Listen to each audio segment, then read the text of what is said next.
Blue moon, I saw you standing alone without a beat of my heart. Blue moon. Hello, and welcome to a brand new episode of Dylan Knows, episode 662, Dylan Noir. Obviously, you can tell since I'm wearing red. But this is my show, Dylan Knows. Been doing it almost 13 years. And this is episode 662. It is the last one I will ever do in May until next year. It's unbelievable how fast this year is. It's May 30th, 11:18 p.m. In the good old eastern seaboard of the United States, Reisterstown, Maryland, for those who are really curious. Drinking my shrinkflation drinks.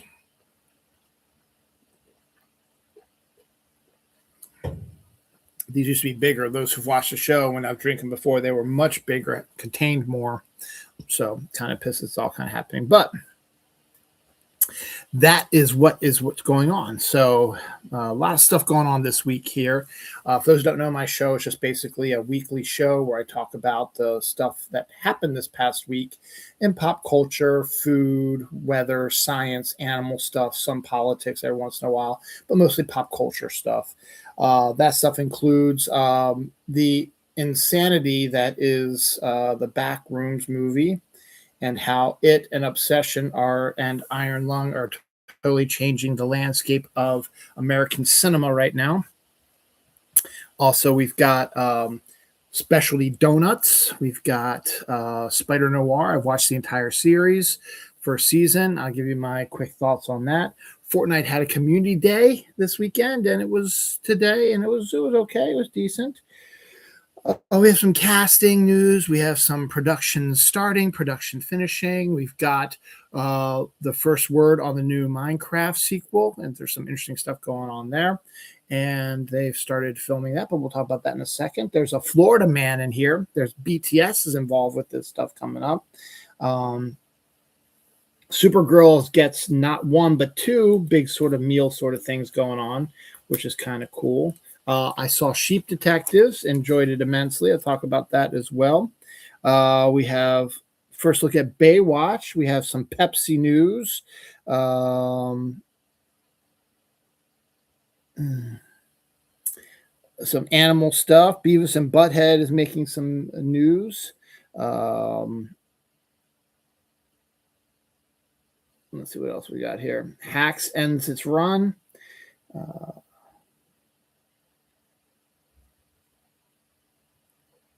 Chris Hemsworth is developing something from his home country. First look at Hershey. You won't believe what this dog does to a Nebraska woman. Is Ryan Coogler doing a musical biopic soon? Some trailers. Anything else? Green apples. It's going to be a short one this week. It's weird. It's 4.5 pages long, so that's usually a short one. And more asteroid stuff. And hey, look, I have my black kitty cat. That purse. So where should we start? As always, with personal stuff. My wife and son are presently camping out in Western Maryland right now. They'll be back tomorrow. God willing, the last time my wife went camping, it was the weekend from hell. But it shouldn't be a problem this time. My daughter, who has been back now from school for about 2 weeks, had a nice vacation up in Jersey. Just got back from a date with her boyfriend. They went hiking, went to the movies. They saw Backrooms, and she loved it. And she starts working with me at my job on Monday, June 1st. So that's going to be an experience. I think she's excited about that. So it'll be fun to have my daughter at my company for about 3 months now. So that's going to be pretty cool. And yes, June 1st is on Monday. On 2 days, we have May 30th, and there's 31 days in May, so we got May 31st tomorrow, and then we're into June. We're almost halfway through the year. It's my birthday month. It's meteorological summer. But But it's been nice and cool. Today was like the absolute perfect weather day for me. It was nice and cool, didn't get too hot, was low humidity, blue sky, sunny, a little bit of a breeze early on in the day, but it settled down a little bit. But it got to be a little chilly. Hi, bud. You gonna come join me? Come on, up. You can't do it. My cat's trying to figure out a way to get up and make his appearance on the show. Come on, there you go. There you go. Time to show off your butt, as always. Now is the time of the show where you get to see Pepper's butt. Come on, Peps. There we go. What you doing? Well, you smelling something? All right. So yes, that's pretty cool, and that's what's going on with me. Today was also Fortnite's Community Day, which is, I guess, something that they we're testing out to see if they wanted to keep doing it. The new season starts this week, actually. It ends on June 5th with a live event on June 5th in the evening. And then the new season starts, I believe, on Saturday, June 6th. So that'll be interesting to see how that all comes about. So we'll see that. But Community Day was kind of interesting. I mean, it didn't really do much. Once you signed in, you got a bunch of free loot, free stuff, back blings, and I got a new skin because I got the battle pass and some wraps and other kinds of neat, cool stuff. And then if you got a Vic Royale, you're going to get a bunch of stuff on Monday. So I got a Vic Royale today. It was my last game. Chase your tail again. My last game, Fortnite, that I played today for Community Day, I got a Vic Royale. So that was good. And then Typical Gamer finally got his icon skin. So they decided to make a whole big deal about it. So there's a whole Typical Gamer section in the game itself. You go down there, you get a free back bling there too. So I did that as well. I finished up the Chaos Cubes, which is something I had to do here. So I finished that all up. So the only thing I got to do now is I got to kill the Ice King, which is not that easy to do. So I tried shooting them today, tried doing it today, but then the storm was coming. I was like, yeah, I got to move on. So did not get to do that. So, but it was all in all, it was fine. It was interesting, but it wasn't anywhere like Pokemon Go's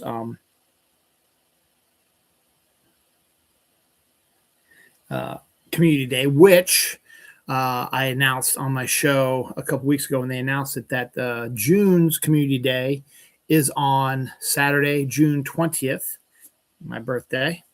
So we will be having a Community Day on my birthday, and they announced who the Community Day is, and it's a good one. It's Frigibax, one that a Pokemon you don't see all that often. So I'm extraordinarily happy that my birthday is going to have such a good Community Day. So I'm excited for that. That's also going to be my 666th episode, 666. No joke. And I did not plan it that way, because who knew back in 2020 I was going to take the full summer off because I didn't feel like dealing with stuff because of COVID. No one knew that if I would have did a show every week like I had been in 2020, we'd already have passed 666 already. So I'm kind of glad that we didn't. And here we go. So that's going to be fun. So that's some good stuff coming out here too. Friday sees the release of two big movies. The one everybody's probably going to go see is Scary Movie 6 with the Wayans brothers coming back to it. I'm not that excited about that because I honestly did not like their scary movies. They're fine, I guess, but they were just too sexual and too marijuana inducing stuff. So I liked 3, 4, and 5 because they were more like typical parody things with Leslie Nielsen and Charlie Sheen and stuff like that. So that was kind of interesting. And then Masters of the Universe, a live action version of that with Nicholas Galitz, Alison Brie, and Idris Elba, and a whole bunch of other people is coming out. And right now, projections show that it's probably not going to do that well at the movie theater. So any plans for a potential sequel or any like other 1980s products like Thundercats or Silverhawks will probably die with that. But they're pushing it. Still might make somebody. We'll see. But Krispy Kreme is jumping onto the bandwagon. Krispy Kreme is doing a Masters of the Universe dozen. Looks pretty interesting. So you can check that out, definitely. Ted Danson never stops working.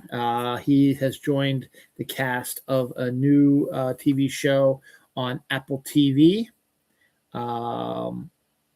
which is unnamed right now, but it's going to co-star Elizabeth Banks and Rob Delaney. Bless you. So Ted Danson will be coming to TV again very soon. It's asteroids again. I mean, remember a couple months ago, it seemed like every day there were asteroids being spotted all over the United States. Well, starting up again now. There was one that hit, this is in the United States, but all over the world.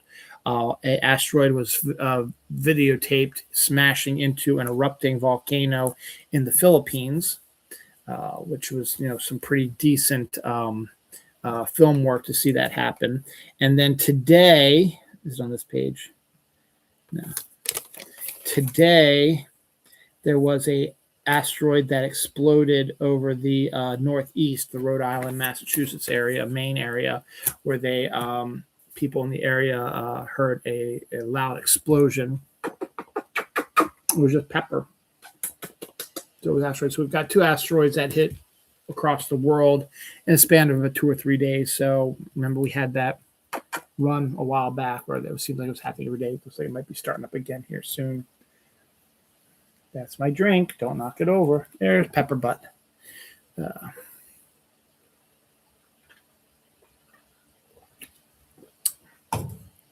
The aforementioned Blue Moon. I was singing Blue Moon today before I started the show.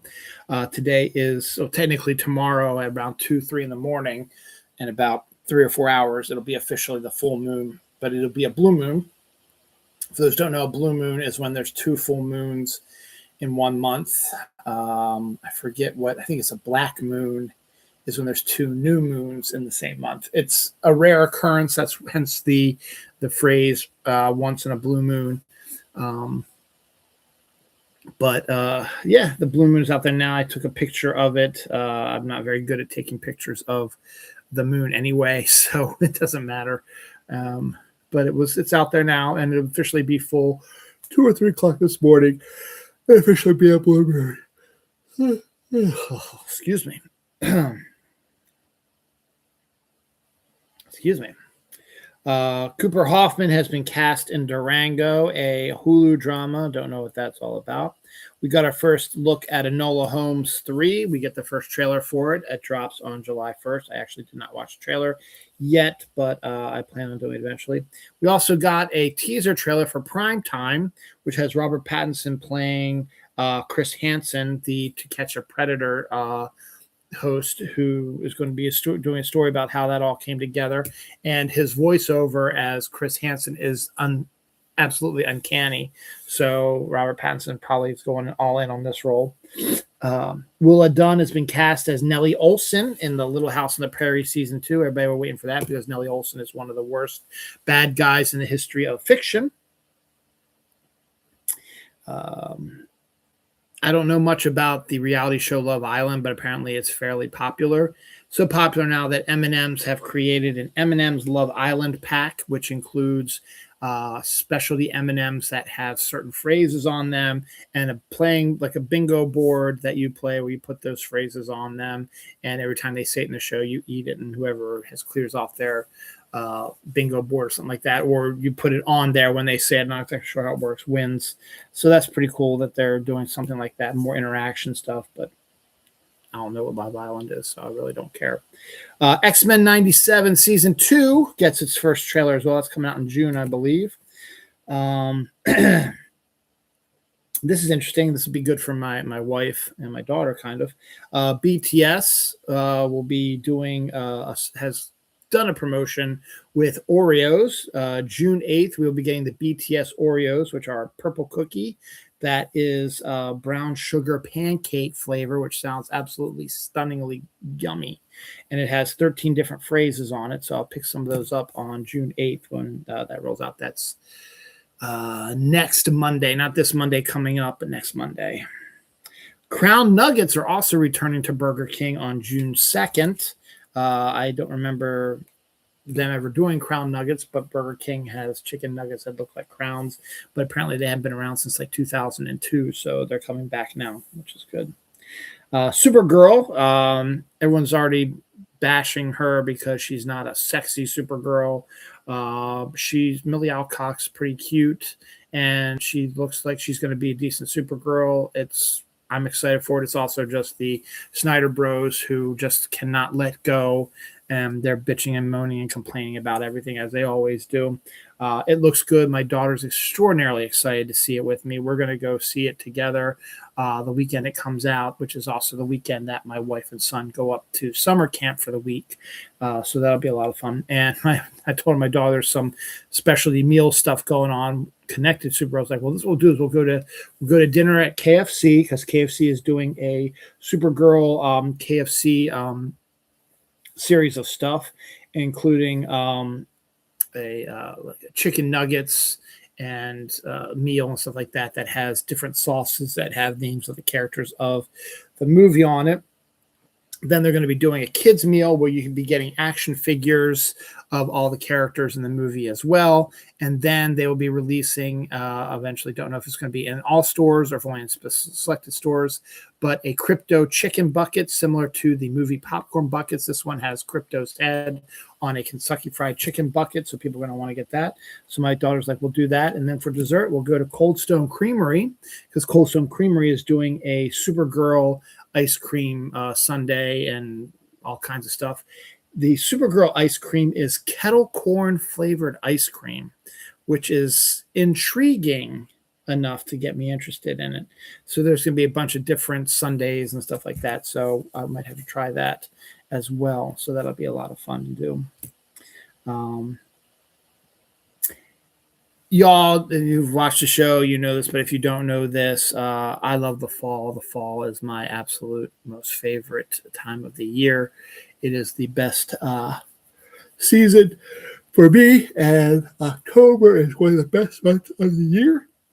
And Halloween is one of my favorite holidays. And it's never too early to start talking about fall and Halloween. In this case, a 6 foot tall Michael Myers animatron is going to be coming to Spirit Halloween when those open up here in the next month or so. So that'll be pretty cool.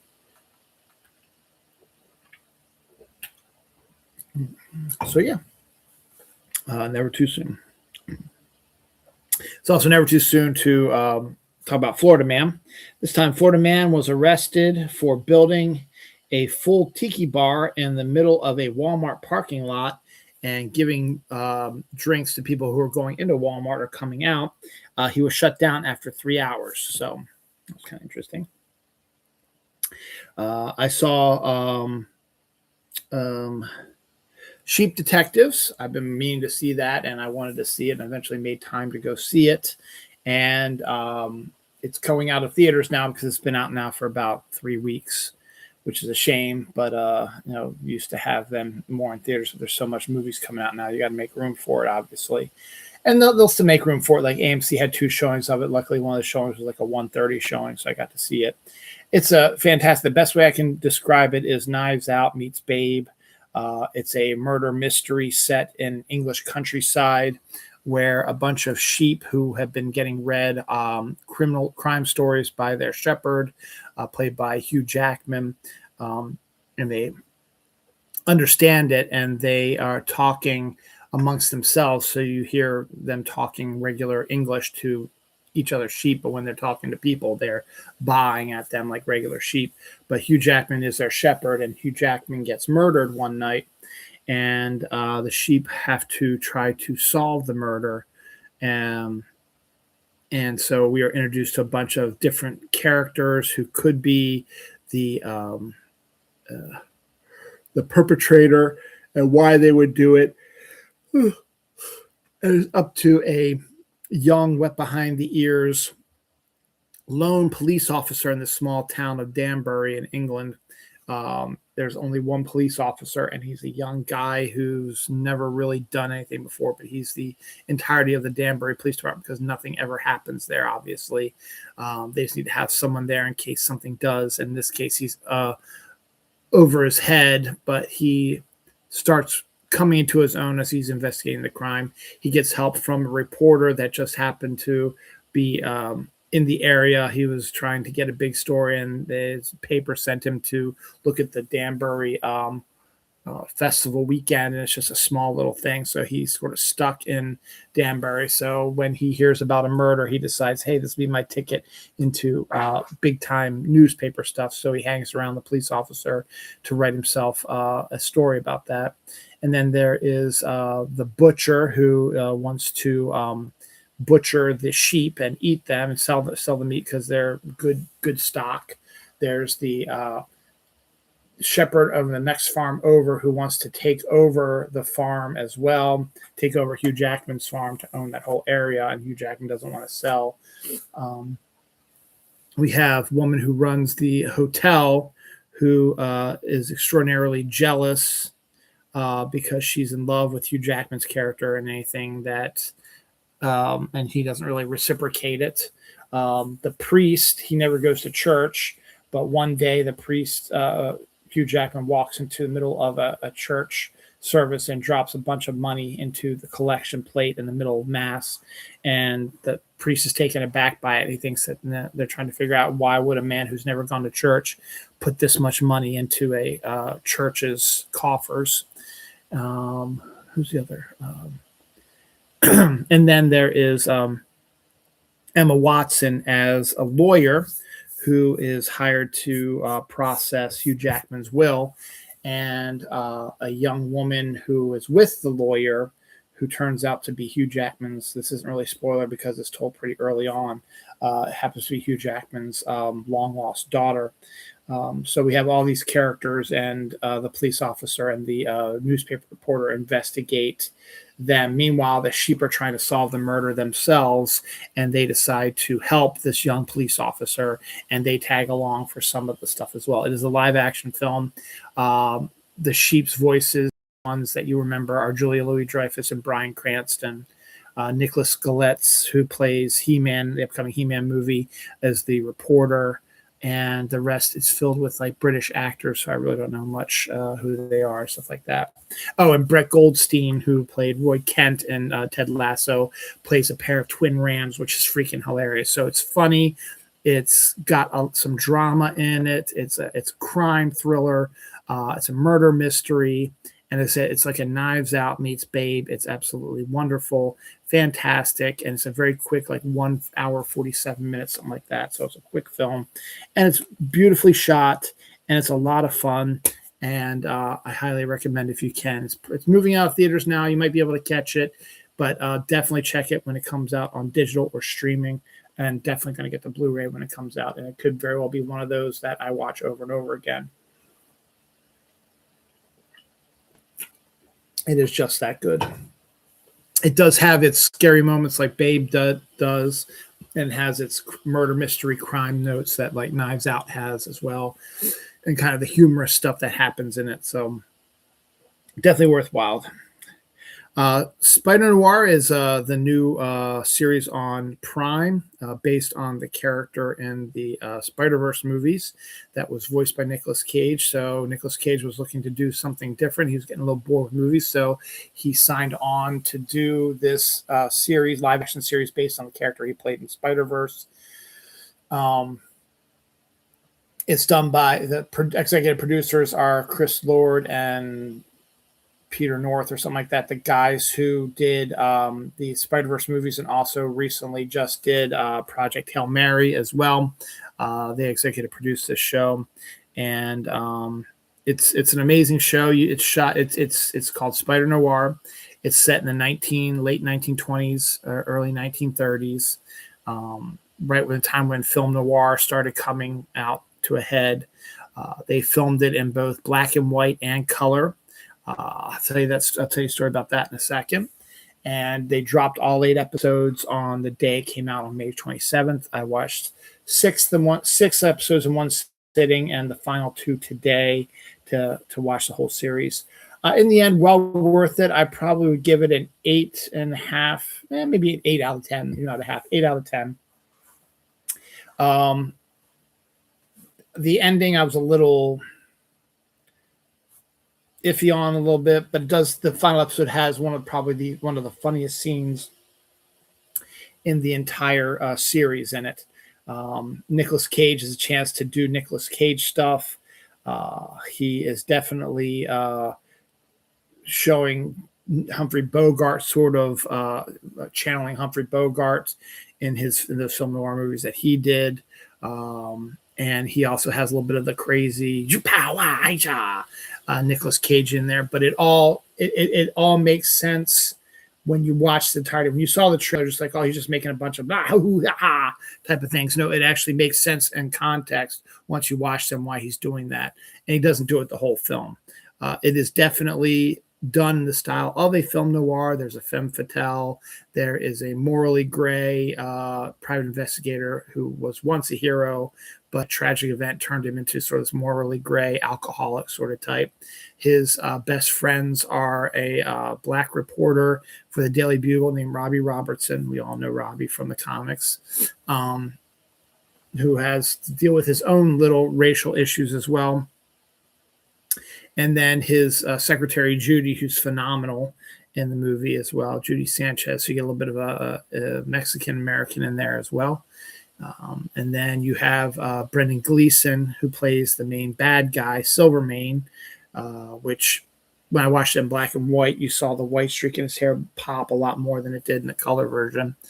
I watched it in both. I'll explain why in a second.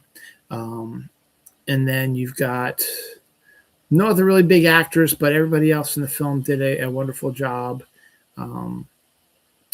Janet, Nicolas Cage's character, whose name is Ben Reilly, plays the secretary, is teaching a young pickpocket who is an informant for Nicolas Cage's character on the film, that's teaching him to be a good student, teaching him math and language and stuff like that. It's really cool. And the main premise of the story is that Nicolas Cage played a superhero by the name of the Spider. He was a World War I veteran who helped free a bunch of POWs who had been getting tested on by the Germans. And something tragic happens. His wife is not wife because he hadn't proposed yet. His fiance, or they hadn't got married yet. His girlfriend or his fiance, I forget what it was, or he's getting ready to propose, something like that. Gets her car driven into water and she drowns, and there's nothing he can do to save her as the Spider. So he feels guilty for her death. So he stops being the Spider, and Silvermane takes control of the city and starts running it, bootlegging and stuff like that. And so Ben Reilly becomes just this private investigator who sometimes falls back on his Spider-Man stuff to save the day, but he has not put on the costume in a while. But crime is going through the roof. And then all of a sudden, on one of the cases that he gets, he finds out that this one guy he's been following has superpowers. It can turn into fire and shoot fire. The fire villain gets killed immediately by gunfire by another private investigator who was hired to investigate this case as well. And then we learn of another supervillain who can turn to sand, played by the Sandman, is making an appearance. And there's a guy who has electrical powers also that comes out of the work too. So you have three people who have these powers all of a sudden, and the Spider who has his own powers. And we learn early on that these three people who had superpowers were in the same POW camp that Nicolas Cage's Ben Reilly freed in World War I and had experiments put on them. So they were laying dormant for a while, then all of a sudden just come out at the wrong time, and Silvermane decides to use them to his knowledge to try to cement power in the city. So Ben Reilly has to go investigate as Ben Reilly, but also falls back on his Spider persona periodically. So it's pretty decent. If you were looking for a more typical sort of Marvel sort of cinematic thing where the hero pops up all the time, is in costume, fights bad guys all the time, this isn't it. This is definitely a film noir series that has the Spider pop up periodically, but in the end, if you combine all the Spider's appearances in all 8 episodes, it probably only goes up to maybe about 20 minutes of the whole series, maybe half an hour at most. but he's barely in it as the Spider. It's more Nicolas Cage, film noir-esque, and it's so good, though. Amazon, though, as I said, they did it in both a black and white and a color version. You could pick which one you wanted to watch. However, when I watched it on opening day, the 27th, there was supposed to be a box on their main page where it has Spider Noir color, Spider Noir black and white, where you would press what you wanted to watch. And they didn't have that box. It defaulted to the color version. So I checked the box. I stopped the episode multiple times, see if I could try to find the box or figure out a way to get it to black and white, but I couldn't. So I was like, fine, I'll just watch it in color. The color is done in the style of the 1950s sort of films that are very popping color that really pops out, but have also sort of that graying sort of quality to them as well. That's to make them pop more in the black and white as well. It looks good, though, either way. So I watched the first 6 episodes in color, and then when I went back to it today, a few days after I last watched the last episode, a box did appear saying you can watch it in black and white or color, so I put it in black and white. So I watched the 7th episode in black and white, and then I was like, okay, it's when the 8th episode started, it'll still be in black and white. No, they reverted it back to color. I was like, but I couldn't find the box to revert it back to black and white. So it's a very complicated way to get it into black and white, to watch it black and white through my version of Prime anyway. Other people said they haven't had that problem. Oops, I spilled some on myself. But if you're a fan of film noir, old school detective things, you'll like this show. If you like superhero sort of stuff, I think there's enough in this. You'll like that as well. The supervillains do use their power a lot more than the Spider-Man shows up. But it is very good. There's a romance angle to it because you have to have the femme fatale, and just a really decent series. Great popping visuals, great set design, well worth it, and should definitely check it out. My only grievance was I was not the biggest fan of the ending, but it was fine.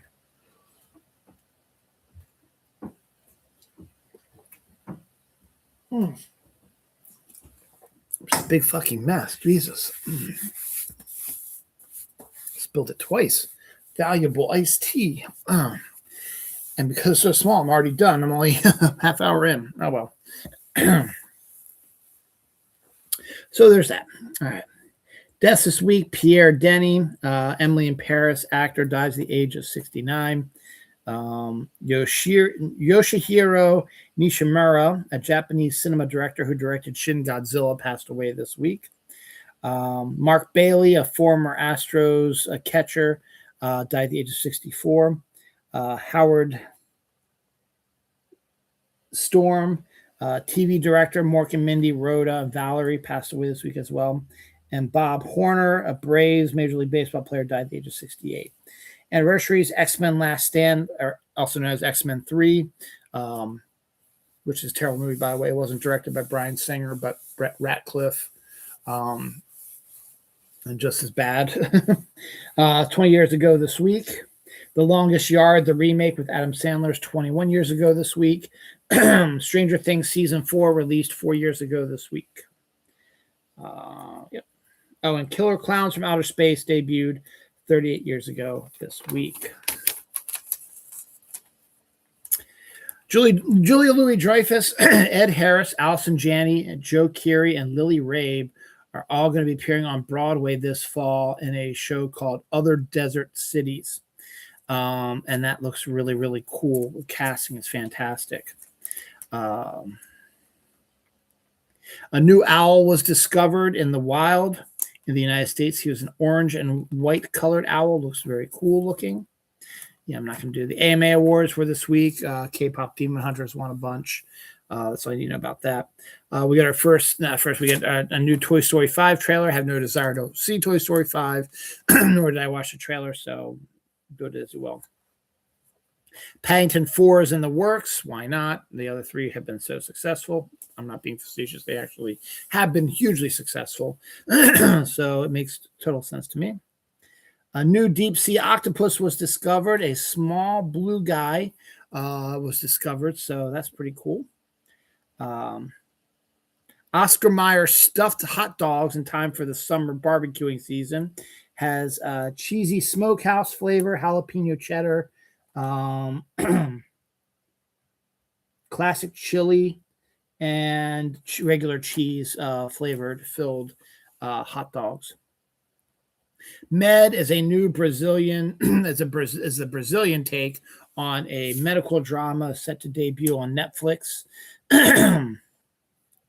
Every country has some, does medical does like doctors movies all the time, hospital movies. Will Wheaton is set to guest star in Stewart Fails to Save the Universe. We got showed some appearances of his alternate universe character. Takis, really the fun little crunchable sort of snacks, are creating their own hot sauce called Fuego. I'll be out here soon too.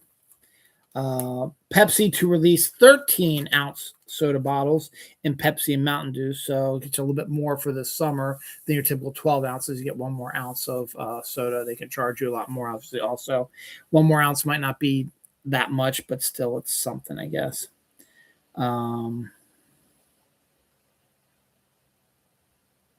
First orange shark was discovered off the coast of Costa Rica. I wanted to wear my Orange Lantern shirt today, but because I had already worn it, I couldn't, because this is the second orange animal sighting this year, or this week alone. We got our first look at the new Baywatch series. It's what you expect. They're wearing the classic, iconic red swimsuits. They're running in the slow motion, hot chicks, good-looking guys. You know, it's going to be a hit probably for Next Generation. Dev Patel has a new film called The Peasant, which is the first film to film in India. It's going to be released by A24. Gray wolves have been spotted in Sequoia National Park for the first time in 100 years. The Mandalorian and Grogu debuted to $167 million opening, way higher than expected, and everybody was hating on how bad it is.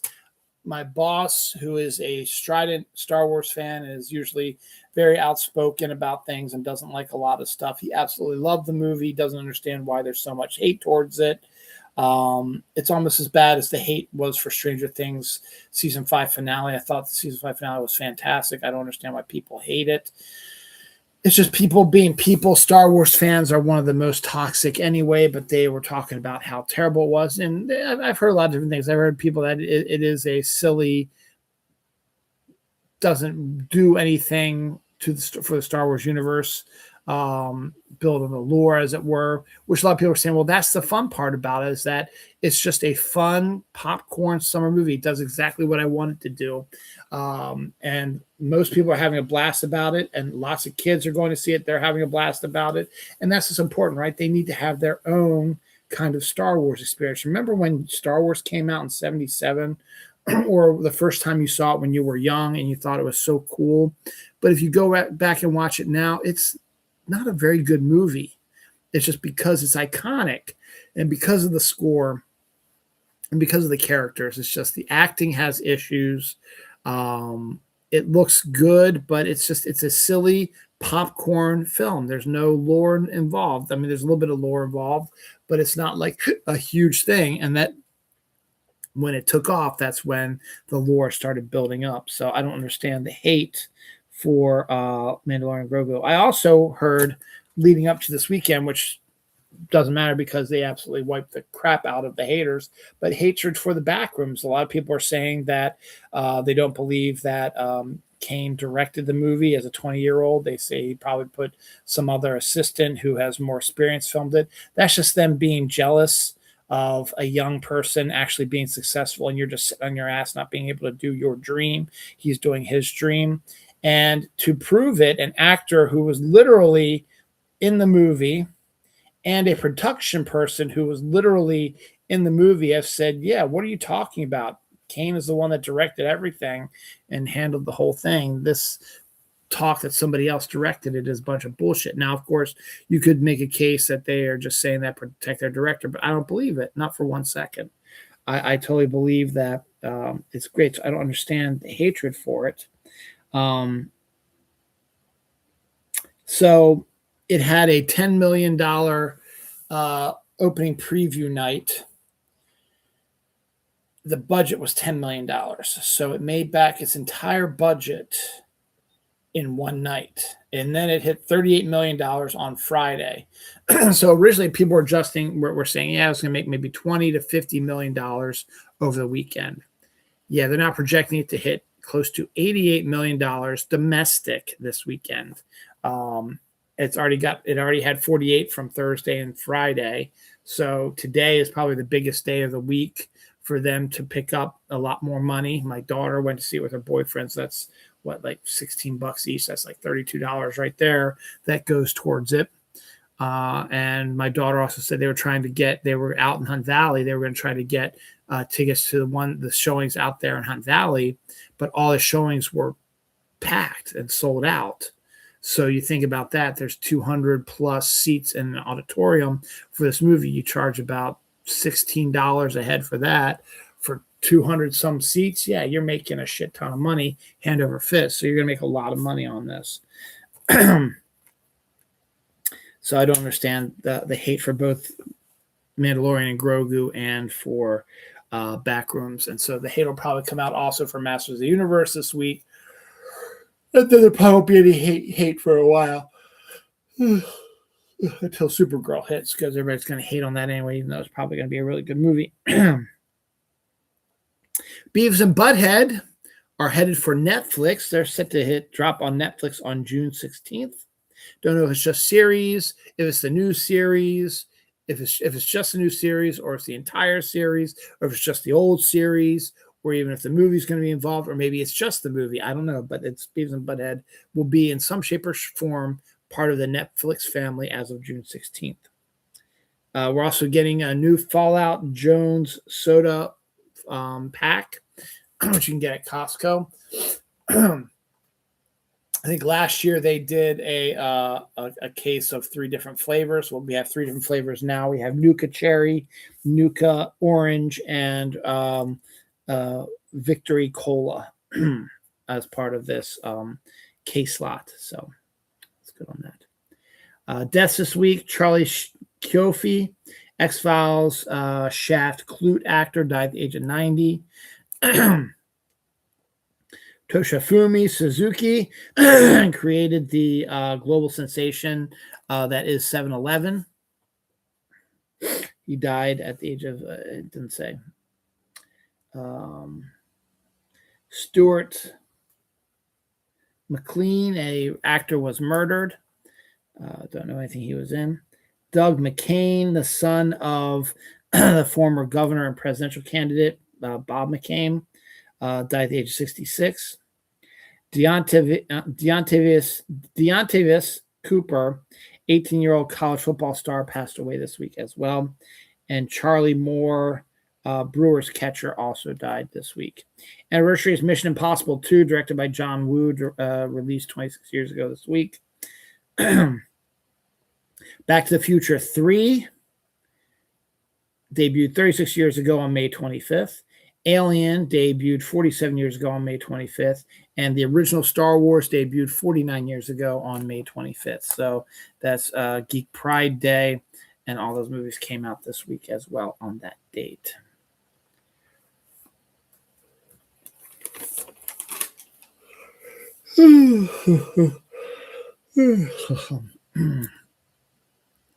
It's officially May 31st. It is Sunday. So hello. Kyle MacLachlan's memoir is set to hit earlier than usual, set to hit early on September 29th. It was coming out October 4th or 5th, so it's coming back. It's coming out a week earlier. So Tony Shalhoub has been cast in a recurring role in Einstein, TV show on CBS. The producer and showrunner of that was the longtime producer, showrunner, creator of Monk, which was who Tony Shalhoub really got famous for. We got our first look at Hershey, the biopic about Milton Hershey, who created the Hershey Chocolate Factory and Hershey Park and all that. Stars Finn Wittrock and Alexandria Daddario, set to come out this Thursday. Not Thursday, this Thanksgiving, excuse me. The prequel, John Rambo, is set to debut on June 4th, 2027. The God of the Woods miniseries on Netflix, based on the novel, stars Maya Hawke, which we've known about, Carrie Condon, which we've known about, and they filled out the rest of the cast with Damon Gupta, Ella Rubin, Susanna Perkins, Benjamin Walker, Nell Fisher, and Autumn Molina. So that should be pretty decent. Chris Hemsworth is set to be developing a movie about Australian motorcycle race called Tats Fink Desert Race. So I was going to be making a movie about that. Zac Efron is set to star and executive produce an updated version of the erotic horror thriller Angel Heart into a drama series on HBO. That was the movie that had Lisa Bonet, Mickey Rourke, and Robert De Niro as the devil. This is a sexy, violent, scary horror film, and Zac Efron is going to be doing a TV remake for HBO Max. The Scary Movie Bong popcorn box, which was rumored to be part of the popcorn box craze at movie theaters, is not actually going to be released wide. It was a promotional event that only certain people received. So a lot of people are upset about that. Last week, I told you that Florence Pugh will be producing and starring in an adaptation of Midnight Library, and that a number of companies are fighting to be the ones to distribute it and produce it. Paramount ended up winning, so it'll be coming out via Paramount. Some local news. Marty Bass, a longtime presence on Channel 13, is retiring this week. I talked about that.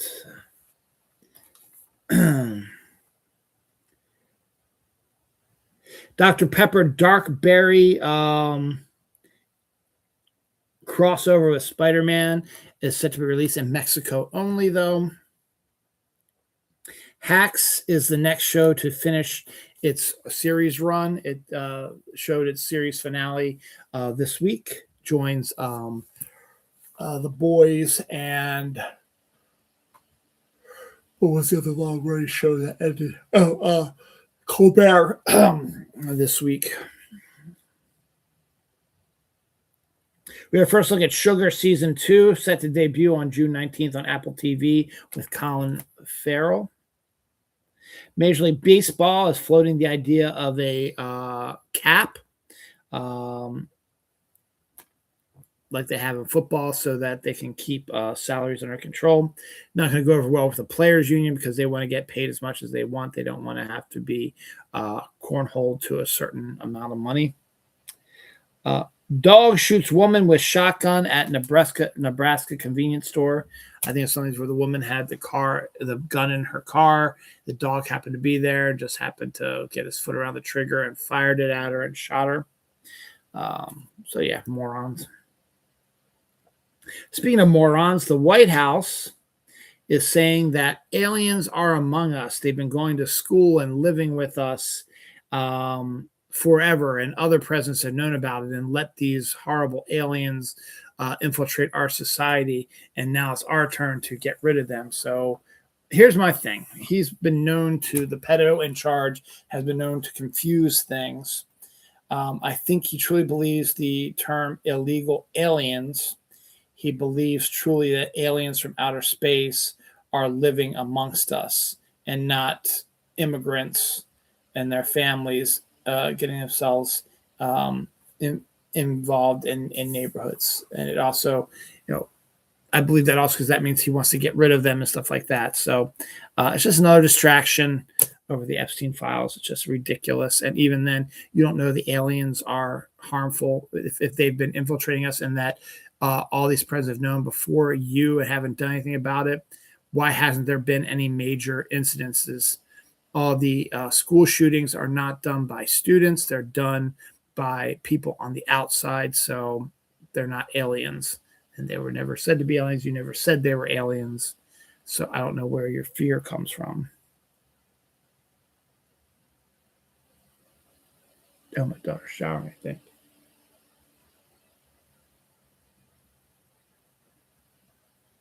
Could hear something in the wall. Don't know what it is. Also, yes, that's a shower. Okay. Just hear the weird noise. Also, the Great American 250 State Fair concert that was announced that had, the likes of such powerful people as Milli Vanilli and Ice Baby, Vanilla Ice, and the Commodores, and Martina McBride, and Bret Michaels. Once they discovered that the pedo in charge was the one that was going to turn this into a thing about him, everyone except for Vanilla Ice has backed out of it. And now the pedo in charge is going to turn it into our celebration of our 250th anniversary history. They're going to turn it into a stupid fucking pedo lover rally, which pisses me off to no end. Fuck that guy. And another scary note, this is local news.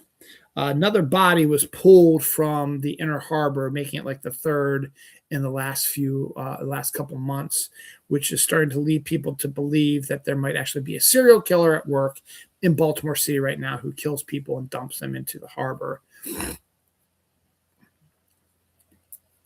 Could also just be that they're more vigilant about people falling into the water now that it's cleaner, and also they could just be typical people. Like there have been bodies being pulled out of that harbor forever, and most of the time it's people who are drunk or on drugs or are homeless and fall in, or just accidents, whatever. So it might be a coincidence that there's been a massive uptick in bodies being discovered in the harbor, but you also have to remember that this isn't the first time that these bodies have ever been discovered. Bodies have been discovered in the harbor forever, but it's throwing all the true crime people into a tizzy, believing that there is a serial killer among us. And it could be. There very well could be. We just don't know until investigations happen. Deaths this week. George Bork, a Canadian Football League quarterback, died at the age of 84. Ted White, editor of Amazing Stories and Fantastic Magazine, passed away this week as well. Walter Rock, an O-lineman in the NFL, passed away this week as well. Anniversaries, Sylvester Stallone's comeback film Cliffhanger debuted 36 years ago this week.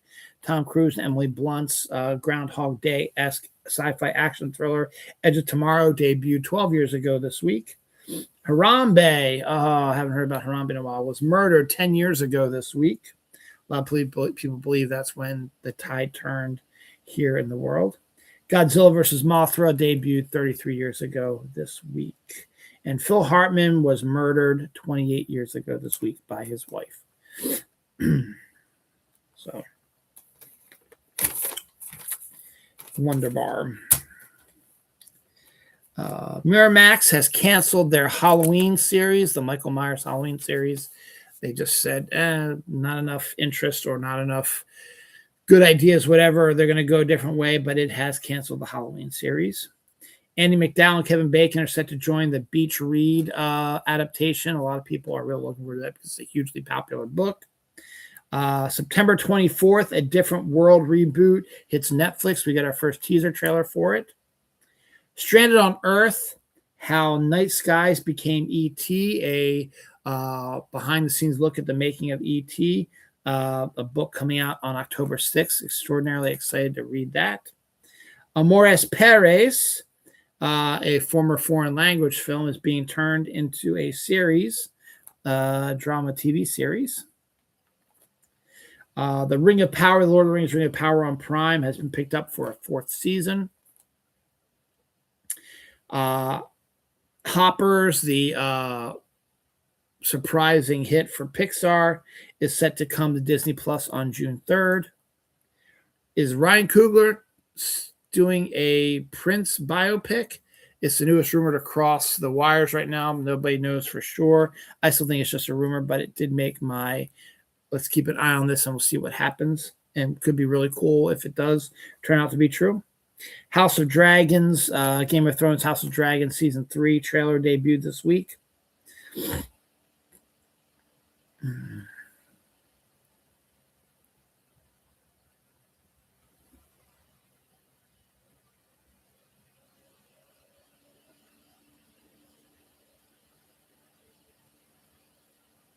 I am Frankenheld, I think. It is set to debut on Netflix on June 12th. It is a stop motion Mexican puppet film. In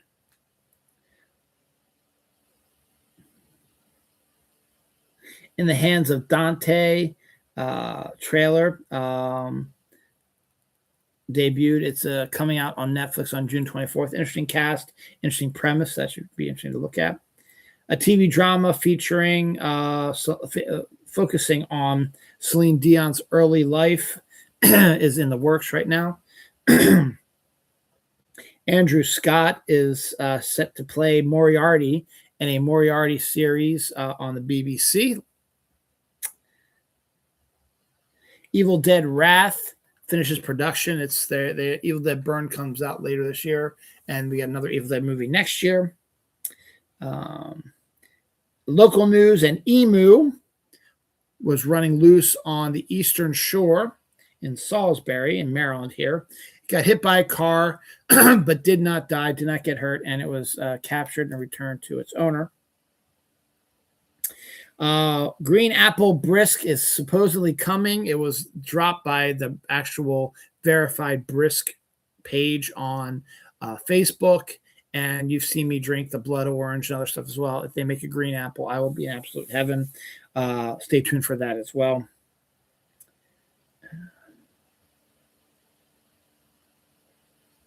Grand's Poppin' Flavor Biscuits are new biscuits that are flavored. We have apple flavor, Mike's Hot Honey, raspberry fruit, and maple flavored biscuits. So they all sound pretty good.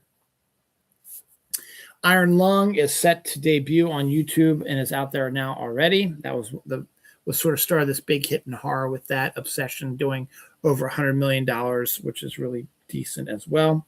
And hey, it's May 31st and it snowed in New Hampshire. So hopefully that'll be the sign, and maybe we'll have a cooler summer. That would be fantastic if we did. I'm over this hot summer we had the last couple of years.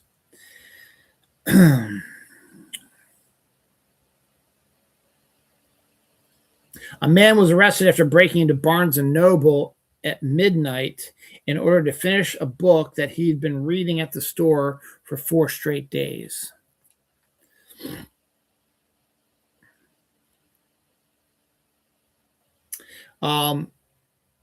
There was a Minecraft sort of celebration today, yesterday, Saturday, and we got a couple announcements. The first Minecraft movie did so well last year that a sequel has been greenlit and is presently being filmed right now in New Zealand. It's a debut next summer. Actually, it'll be July 23rd, 2027. We get this video we got was from Jack Black reprising his role as Steve, and also Jason Momoa as the character he played, Travis or something like that, will be returning too, as will Danielle Brooks as Dawn. She'll be returning as well, though Emma Myers will not be returning as far as we know.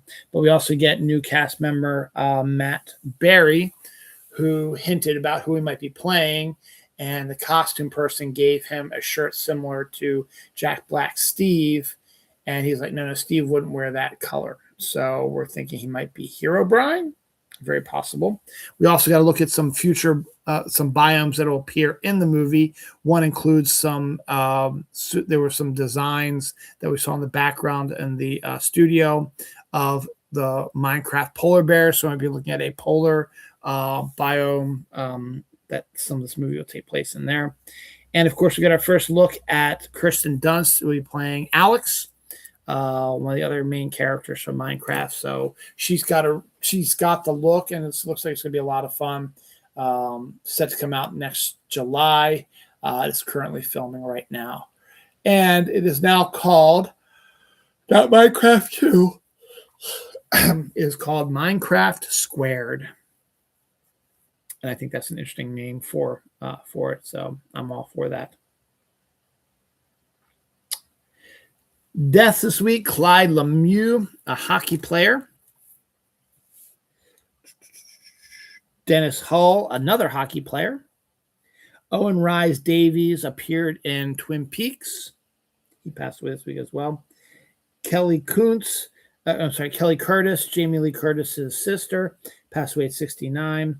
Marsha Lucas, George Lucas's ex-wife and editor of the original Star Wars movie, who won an Oscar for it, passed away this week as well.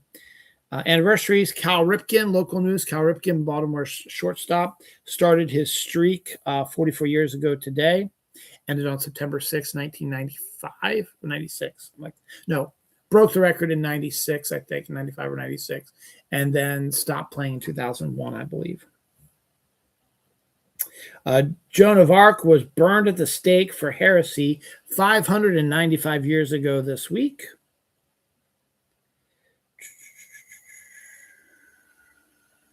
I think that's it.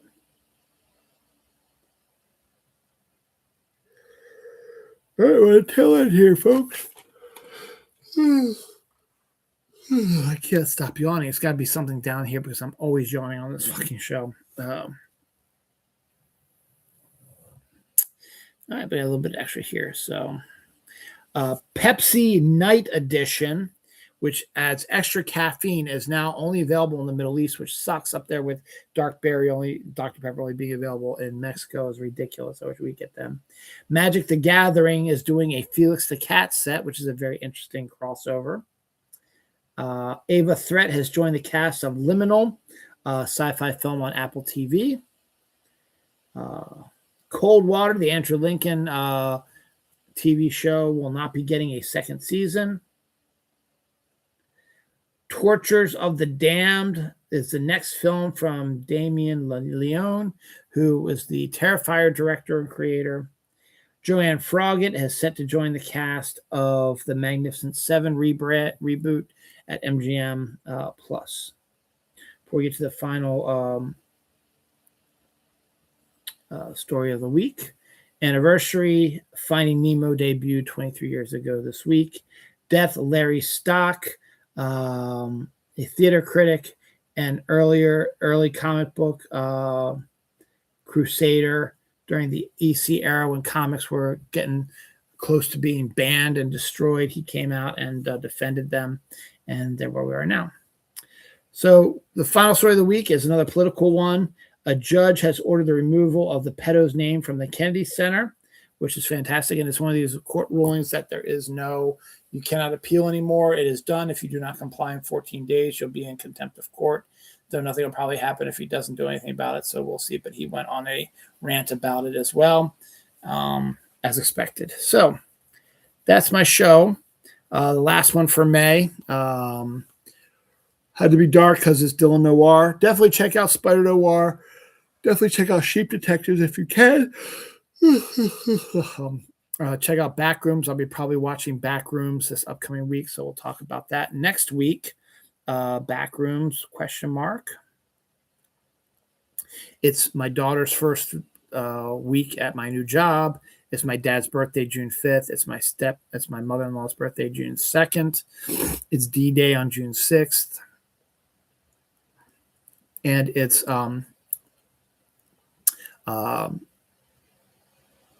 Boogie and Bingo, which is a fundraiser that my wife's Scout troop and the Boy Scout troop are doing combined.